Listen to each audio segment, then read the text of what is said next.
BBA, BCA, BCom computer కోర్సులో 100% placement లభించే ఏకైక డిగ్రీ కాలేజ్ కూకట్పల్లిలోని I3 డిగ్రీ కాలేజ్ 8367215215. నమస్తే, నేను Keshav. Welcome to Suman TV. ఆంధ్రప్రదేశ్లో మరో కొత్త శకం ప్రారంభం కాబోతుంది. గ్రీన్ హైడ్రోజన్ చుట్టూనే రాబోయే ప్రపంచం అంతా తిరుగుతుందని చెబుతున్నటువంటి ఏపీ సీఎం చంద్రబాబు నాయుడు ఇప్పుడు కొత్తగా హీరో గ్రూప్కి సంబంధించినటువంటి గ్రీన్ హైడ్రోజన్ ప్లాంట్ను ప్రారంభించబోతున్నారు. రాబోయేటువంటి తరాల అవసరాలకు అనుగుణంగా మోటార్ వెహికల్ రంగంలో, మోటార్ వాహనాల రంగంలో విస్తృతమైనటువంటి మార్పులకి ఈ గ్రీన్ హైడ్రోజన్ ప్రాతిపదిక కాబోతుంది. ఈ ప్రారంభోత్సవం ద్వారా రాష్ట్రానికి అలానే దేశంలో రవాణా రంగానికి ఎలాంటి ప్రయోజనాలు జరగబోతున్నాయి ఒకసారి విశ్లేషించే ప్రయత్నం చేద్దాం. మనతో పాటు అనలిస్ట్ చంద్ర శ్రీనివాస్ గారు. నమస్కారం అండి. ఈ మామూలుగా అయితే ఇప్పుడు ఈవీ టెక్నాలజీ వచ్చేసింది. పెట్రోల్ కాకుండా ఎమిషన్ ఫ్యూయల్స్ కాకుండా సహజమైనటువంటి ప్రకృతికి ఫ్రెండ్లీ, ఎకో ఫ్రెండ్లీ ఎన్వైరన్మెంట్ అనేటువంటి చర్చ ఎక్కువ నడుస్తుంది. ఇప్పుడు ఎక్కువగా వినిపిస్తుంది కేంద్ర ప్రభుత్వం దగ్గర నుంచి ఏపీ సీఎం చంద్రబాబు నాయుడు గారి వరకు గ్రీన్ హైడ్రోజన్. ఏంటి ఈ గ్రీన్ హైడ్రోజన్ కాన్సెప్ట్ ఏంటి? ఇప్పుడు ఈ కొత్తగా ప్రారంభించబోతున్నటువంటి ప్లాంట్ వలన జరిగేటువంటి ప్రణాళిక ఏంటి? ఇది ఇప్పుడు పర్యావరణహితమైన సమాజం కోసం, భవిష్యత్తు కోసం పరితపిస్తున్నారు చంద్రబాబు నాయుడు గారు. చంద్రబాబు నాయుడు గారు టెక్నాలజీని అన్వేషణ చేయ మనకు తెలియదు కాదు. అదేవిధంగా గతంలో చూస్తే ఇటీవల కాలంలో మోదీ గారిని పిలిచి ఆ రోజు సీఎం గారు, డిప్యూటీ సీఎం గారు ఈ హైడ్రోజన్ ఏదైతే ప్లాంట్ ఉందో దేశంలో ఎప్పుడు లేని విధంగా ఆంధ్రప్రదేశ్కి అలకేట్ అయింది విశాఖపట్నం. అది దాదాపు 2,08,000 కోట్లకు సంబంధించింది. దాంట్లోనే ఆయన కేటాయించిన దాంట్లో కీలకమైంది హైడ్రోజన్ ప్రాజెక్ట్ అన్నమాట. ఇకపోతే మీరు అన్నట్టు చాలా పెద్ద కంపెనీ, ప్రపంచవ్యాప్తంగా హీరో, అది టూ వీలర్స్ రంగంలో మంచి పేరు తెచ్చుకున్న అగ్రగామిక సంస్థగా ఇదవుతుంది. Indian brand. అదేవిధంగా రాక్మెన్ ఇండస్ట్రీస్ అనే వాళ్ళదే తిరుపతి దగ్గర. దాని ద్వారా హీరో ఫ్యూచర్ ఎనర్జీస్ ద్వారా ఈ హైడ్రోజన్ ఏదైతే గ్రీన్ హైడ్రోజన్ది ఈరోజు ప్లాంట్ ప్రారంభోత్సవం గౌరవనీయులు చంద్రబాబు నాయుడు గారు చేయబోతున్నారు.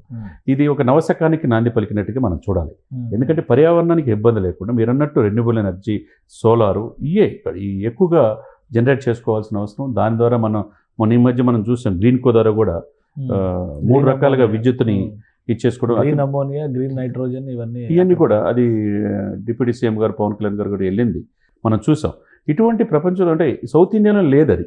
ఇంకో ప్రాజెక్టు మనకి కర్నూలులో చేసే ప్రాజెక్టు.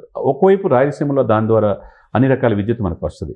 ఇకపోతే ఇది మన తిరుపతి చూసుకుంటే ఇప్పుడు తిరుపతి, చిత్తూరు, ఈ అనంతపురం, ఈ కర్నూలుకి ఈ ప్రాంతంలో ఇది రావటం అనేది ఈ హైడ్రోజన్ది ఈరోజు ఓపెన్ చేసేది డెఫినెట్గా. ఎందుకంటే ఆ రోజు సిలికాన్ ఓపెన్ చేస్తే తిరుపతిలో, ఇప్పుడు తర్వాత మనం చూసాం ఎన్ని సెల్ ఫోన్ కంపెనీస్ వచ్చినాయి, సెల్కాన్ కంపెనీ వచ్చినాయి మనం చూసాం. ఆ విధంగా ఈ రోజున గ్రీన్ హైడ్రోజన్ అనేది అవసరం. రాబోయే భావి భారత నిర్మాణం కోసం ఈ ప్రాజెక్ట్ రావడం అనేది ఆంధ్రప్రదేశ్ ప్రజల అదృష్టంగా మనం ఓన్లీ ఫ్యూయల్కి సంబంధించి వచ్చినటువంటి సొల్యూషన్గా చూడాలా? దానికి తగ్గట్టుగా ఇండస్ట్రీలో ఈ వాహనాలు కానీ, ఇంజన్లు కానీ ఇవన్నీ మారిపోయినాయి. దానికి ఎంతకాలం పట్టవచ్చు? ఇది అంటే సఫిషియంట్ టైం ఒక 2-3 సంవత్సరాలు పట్టిన దీర్ఘకాలికమైన లక్ష్యాలతో ఇది ముందుకెళ్తుంది. ముందు ఫ్యూయల్తో పాటుగా మల్టిపుల్గా వివిధ రంగాల్లో ఈ యొక్క గ్రీన్ హైడ్రోజన్ ద్వారా ఇదవటం అనేది రాబోయే రోజుల్లో ఈ పెట్రోల్ మీదే పూర్తిగా డీజిల్ మీద ఆధారపడే లేకుండా ఆల్టర్నేట్ 2030 నాటికి అసలు పెట్రోల్, డీజిల్ వాహనాలు వెరీ లిమిటెడ్, ప్యాసింజర్ వెహికల్స్ లో అసలు అవును. దాంట్లో భాగంగా లోకేష్ గారు కూడా యుఎస్ మిగతా కంట్రీస్ కూడా వెళ్ళి చూడటం జరిగింది. ఎందుకంటే దానికి సంబంధించిన ఏ విధంగా మనం అయితే అది మనం చూసాం. ఎలక్ట్రానిక్ ఈ వెహికల్ తీసుకొచ్చినప్పుడు మనం అనంతపూర్లో కియా ఇవన్నీ కూడా మనం చూసాం. అటువంటిది ఒక అందిపుచ్చుకునే ఇదిలో చంద్రబాబు నాయుడు గారు తీసుకున్న ఈ స్టెప్స్ ఏదైతే పరిశ్రమలు పెట్టేటప్పుడు వాళ్ళకి రాయితీలు కల్పించడం, సింగిల్ విండో సిస్టమ్ త్వరితగతిన గత 5 సంవత్సరాలు మనం చూడలే. పారిశ్రామికవేత్తలు వచ్చారు, వెళ్ళిపోయారు తప్పితే పరిశ్రమలు పెట్టడానికి ముందు రాలి. ఇప్పుడు అదే విధంగా అమర్రాజు బ్యాటరీ చూడండి, అక్కడ ఉన్నదాన్ని నిర్వీర్యం చేస్తే అక్కడ వాళ్ళు వచ్చేసి మహబూబ్ నగర్ దగ్గర, జడ్చర్ దగ్గర ఇండియన్ ఈవీ ప్లాంట్ 22,000 కోట్లతో వేల మందికి ఉపాధి కల్పించేది తెలంగాణ రాష్ట్రం వెళ్ళిపోయింది. అంటే ఇప్పుడు ఇట్లాంటి ఉన్న పరిశ్రమల్ని కాపాడుకోవటం. ఆల్రెడీ అక్కడ రాక్మెన్ ఇండస్ట్రీస్ ఉంది, అది హీరో గ్రూప్ వాళ్ళది. అక్కడ హీరో ఫ్యూచర్ ఎనర్జీస్ ఆధ్వర్యంలో ఈ గ్రీన్ హైడ్రోజన్ అనేది ఈరోజు చంద్రబాబు నాయుడు గారు ఏదైతే ప్రారంభించబోతున్నాడో ముఖ్యంగా రాయలసీమ జిల్లాలతో పాటు రాష్ట్రానికి ఒక ఆదర్శప్రాయమైన ప్రాజెక్టుగా ముందుకెళ్తాలో అతిశక్తి.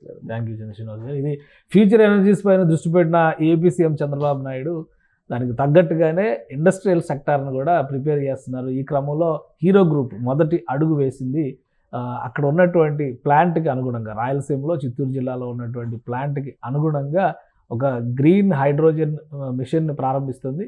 రాబోయేటువంటి రోజుల్లో ఇది రవాణా రంగంలో ఒక నవశకానికి నాంది పలుకుతుందని చంద్ర శ్రీనివాస్ గారు విశ్లేషిస్తున్నారు. ఇది special discussion. Keep watching. Suman టీవీలో మీ పర్సనల్ అండ్ బిజినెస్ ప్రమోషన్స్ కోసం కింది నెంబర్కి కాంటాక్ట్ చేయండి.